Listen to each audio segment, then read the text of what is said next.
이번에 설명할 시어의 의미 찾기 방법은 대응과 나열입니다.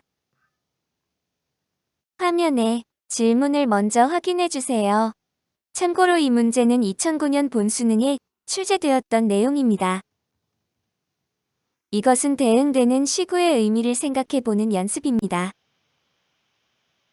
작품을 보면 실제의 뻐꾹새가 울음을 웁니다. 그러면 새들이 받아 넘기고 해서 여러 마리의 뻐꾹새로 울음을 웁니다. 울음을 받아 넘기고 다시 넘깁니다. 그래서 여러 마리가 된 것일 뿐 동일한 울음입니다. 더구나 서술어가 모두 울다로 동일합니다. 그러므로 이 두 시어는 유사한 의미 가진다고 볼 수 있고 그것은 바로 한스러움입니다. 식구가 유사합니다. 울음을 받아 넘기는 과정이 있었지만 이것은 의미를 바꾸진 않았습니다. 더구나 이 두 시의 서술어도 동일했습니다. 그러니 이 두 시구의 의미는 유사합니다. 나열의 경우도 동일하게 생각할 수 있습니다. 나열되었다는 것은 동일한 의미 묶음입니다. 나열된 대상이나 상황을 하나로 묶을 수 있는 기준을 생각해 내면 됩니다. 이것이 어렵다면 앞에서 말한 대로 최소한 긍정적 의미인지 부정적 의미인지라도 생각해 두어야 합니다.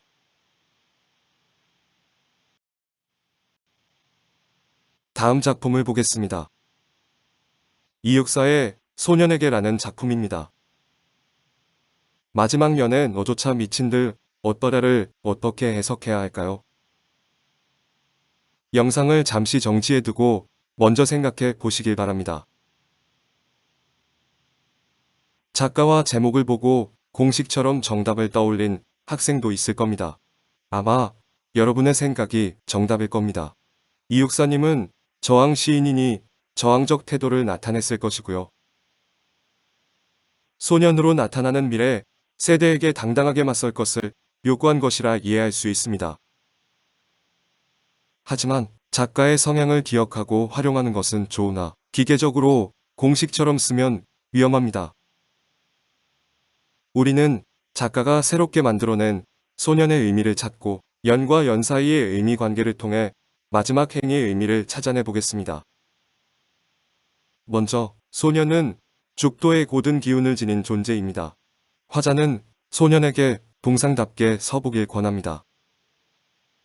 화자는 소년에게 역사적 영웅, 지사로서의 기상을 느낀다 생각됩니다.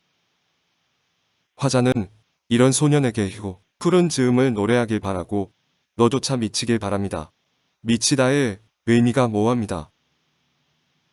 하지만 우리는 희고 푸른 때를 노래한다는 것의 의미를 긍정적으로 해석할 수 있었을 겁니다. 위에서 화자는 소년을 지사적이고 영웅적인 물로 보고 있습니다. 이런 소년이 희고 푸른, 즉 밝은 미래를 노래하길 바라는 것이죠. 그리고 동시에 미치길 바라고 있습니다. 그러니 미치다는 지사적이고 영웅적인 태도인 것이죠.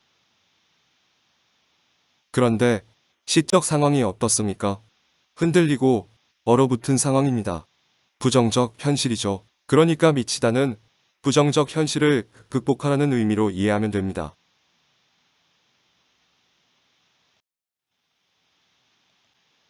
이제 시대상을 통해 주제 찾는 방법을 설명드리겠습니다. 사실 너무 간단해서 설명할 필요도 없을 것 같아요. 우리 근현대사는 화면의 표처럼 일제강점기, 한국전쟁, 독재정권, 산업화 도시화 시대로 구분할 수 있습니다. 모두 시련과 고난의 시대였네요. 그럼 이 시대적 상황에서 쓰여진 많은 작품들의 주제는 무엇일까요? 수능은 문학적으로 의미 있는 작품을 출제합니다. 그것보다 중요한 것은 교육적인 작품을 출제한다는 것입니다. 그러면 이런 시대를 시적 상황으로 한 시의 주제는 무엇이겠습니까? 바로 그 시련과 고난을 비판하거나 극복하는 태도일 겁니다. 또는 그 비참함을 여실히 보여주어 사람들이 자각하길 바라는 작품도 있을 것입니다. 간단한 팁으로 말씀드렸습니다. 수능 시험을 준비하기 위한 현대시 공부, 그 방법을 몰라 두려워하는 학생이 있을 것으로 생각됩니다. 유튜브 채널에서 제가 아는 범위 내에서 추천할 만한 영상을 안내해 드릴게요. 광고는 아니고 참고 정도만 해주시면 좋겠습니다. 여기서 유쌤은 유튜브를 말합니다. 병원 수련이들 사이에서 유튜브를 유 교수님이라 부르더군요. 크크. 주제별로 하나씩 추천드립니다. 해당 제목으로 검색하면 쉽게 찾을 수 있을 겁니다. 동영상별로 추천 이유와 꼭 전하고 싶은 말을 전하고 이번 영상을 마칠까 합니다. 3가지 추천 영상 꼭 시청해 보시길 바랍니다. 그럼 뿅. 시어의 의미는 그 작품만의 독특한 시, 세계 속에서 결정된다. 앞에서 중요하게 말씀드린 내용입니다. 이 동영상에서는 수능 국어 문제는 감이나 상식으로 푸는 게 아니라는 내용을 강조합니다. 이것을 강조하기 이런 예를 들었는데요. 여러분도 이 세 문제를 풀어보시기 바랍니다. 옳은 내용이면 동그라미, 틀린 내용이면 X를 하면 됩니다. 화면을 잠시 멈춰두고 풀어보면 시 읽기 태도를 세우는데 도움이 될 겁니다.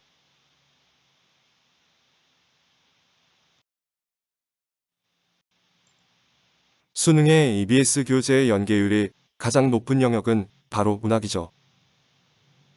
수능 특강의 문학 작품은 특히 시 영역은 잘 정리해두고 여러 번 익혀야 하는데요. 작품 정리하는 방법을 소개한 영상입니다. 2가지입니다. 바로 왼쪽에는 시적 표현 방법을 정리합니다. 괄호 안은 구체적인 시구를 적어둡니다. 그리고 오른쪽은 방법에 따른 의미를 정리합니다. 간단하지만 명확한 정리 방법이라 추천드립니다. 수능 국어도 결국 문제를 많이 풀어보아야 하는데요. 문제집으로 공부할 때 여러분은 혹시 이렇게 공부하지 않았나요? 본문 읽고 문제 읽고 선택지 읽고 답 고르고 다 풀고 나면 채점하고 답이 너무 궁금하면 중간에 답지를 보기도 하고 말이죠. 크크. 그렇게 공부하고 나면 시간은 들였는데 실력이 늘었다거나 공부가 되었다거나 하는 느낌이 들지 않습니다. 왜 그럴까요? 이 영상에 추천하는 자세를 익혀보시길 바랍니다. 문제집 공부할 때 무엇을 중심에 두고 공부해야 하는지 현실적인 이야기를 들을 수 있습니다.